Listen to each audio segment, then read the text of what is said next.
औरंगजेब में 3 साला बच्ची के कत्ल के मुकदमे में गिरफ्तार 3 मुलजिमान नामालूम अफराद की फायरिंग से हलाक हो गए।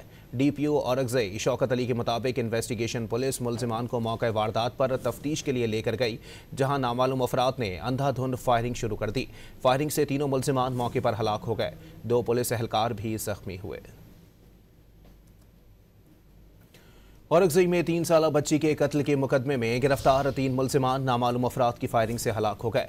डीपीओ औरंगजेब शौकत अली के मुताबिक इन्वेस्टिगेशन पुलिस मुलजिमान को मौके वारदात पर तफ्तीश के लिए लेकर गई, जहां नामालूम अफराद ने अंधाधुंध फायरिंग शुरू कर दी। फायरिंग से तीनों मुलजिमान मौके पर हलाक हो गए। 2 पुलिस एहलकार भी जख्मी हुए।